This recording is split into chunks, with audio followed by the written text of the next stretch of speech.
dénoncer et le cycle continue. Comment voulez-vous aller aux élections, à 5 mois des élections, avec une personne qui ne vous autorise même pas à aller à votre résidence facilement, qui ne vous autorise même pas à prendre parole? Parce que devant cette foule de gens venus pour vous, des milliers de personnes, vous n'avez même pas dit un mot. Parce que vous avez peur. Vous avez peur d'une façon d'énerver ce régime qui vous donne des permis de rassemblement aujourd'hui, qu'il rejette le lendemain. Et vous passez à la télé pour dénoncer, pour pleurer, pour se plaindre. Et le cycle continue. C'est triste parce qu'à 5 mois des élections, dans un pays le plus pauvre du monde, du point de vue indice de pauvreté, nous n'avons même pas une idée des programmes que vous offrez, de vos projets de société, parce que vous n'êtes pas autorisé à parler sur eux. Vous êtes reprimé à chaque étape, et vous le savez. Vous n'avez même pas le droit de rassemblement. Vous devez passer devant ce gouvernement illégal pour demander vos permis de rassemblement. Et vous qui vous appelez à chaque minute pour se moquer de nous qui n'allons pas aux élections. Comprenez ceci. Nous pouvons aussi dépenser 100 000 $, les jeter dans une poubelle, mais nous ne le ferons jamais parce que nous nous mettons du côté de l'intégrité, honnêteté et la franchise. Les Occidentaux qui clament aujourd'hui très fort et très haut pour ces élections ont dit à plusieurs reprises qu'ils ne veulent que la stabilité économique au Congo. Ces Occidentaux avec qui j'ai de bonnes relations nous disent ouvertement qu'ils veulent la stabilité économique. Et ma rétorque est simple. Ou parlons un peu du passé. Est-ce que vous laisseriez Hitler au pouvoir avoir des élections, connaissant bien son régime? Non, vous ne le feriez jamais. Quelqu'un comme Hitler au pouvoir. Et Kabila, pour nous, c'est notre Hitler. Avec Hitler, vous avez prôné de l'enlever du pouvoir avant de reconstruire l'Allemagne. Et au Congo, vous nous dites calmement, 5 mois des élections, que vous prônez des élections calmes, libres et pacifiques. Non, mensonge sur mensonge.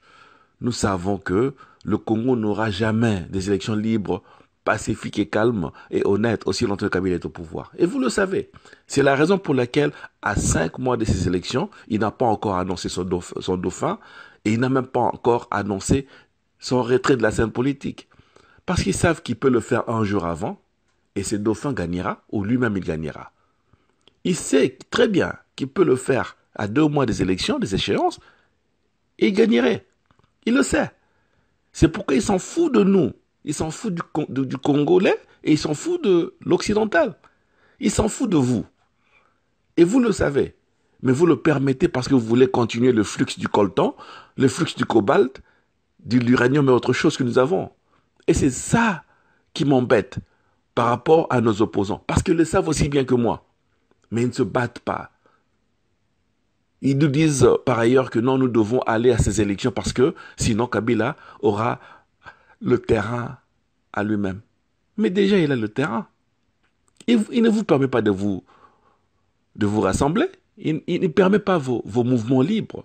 Et nous avons vécu ça parce qu'avec Bemba, il lui a donné la main et il a retiré après. Et vous avez fait vos campagnes depuis des années. Mais pourquoi le peuple continue à rejeter vos campagnes? On a eu le sondage qui vient de sortir. Si Félix est à 19%, Katumbi est à 19%, Jean-Pierre Bemba est à 17%, qu'est-ce que ça nous dit? Ça nous dit que le peuple qui est à 62% rejette cette campagne. Parce que vous avez prouvé que vous êtes populaire. Vous l'avez prouvé, c'est plus un débat. Vous êtes plus populaire que tout le monde. Vous pouvez faire de bains de foule comme n'importe qui, du jamais vu. On le sait, que si vous allez déposer vos candidatures, il y aura de bains de foule. Parce que le peuple congolais est assoiffé du changement.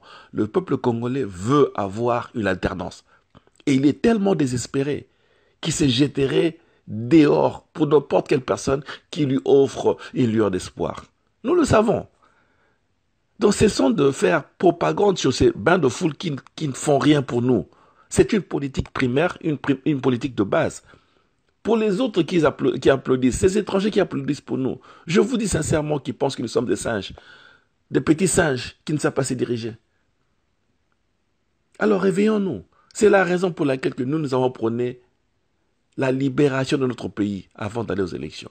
Nous avons prôné des options pour chasser Kabila avant d'aller aux élections. Et c'est la raison pour laquelle Kabila nous met mal à l'aise. Même si vous ne nous connaissez pas, mais Kabila, lui, il nous connaît et il nous met mal à l'aise. Parce qu'il sait que ce que nous disons lui fait mal. Il lui fera mal. Nous voulons qu'il libère. Et non seulement lui, mais Zoé, Mende, Bochab et les autres. Aussi longtemps que ces gens sont au pouvoir, nous n'aurons pas des élections libres et calmes, pacifiques, honnêtes et les autres adjectifs. Nous serons ici le 24 décembre en pleurs, en train de dénoncer, en train de se plaindre, appeler pour la vérité des urnes, prêter des serments qui ne vont aboutir à rien. Et nous le ferons le 24 décembre. Et ça, je vous le promets.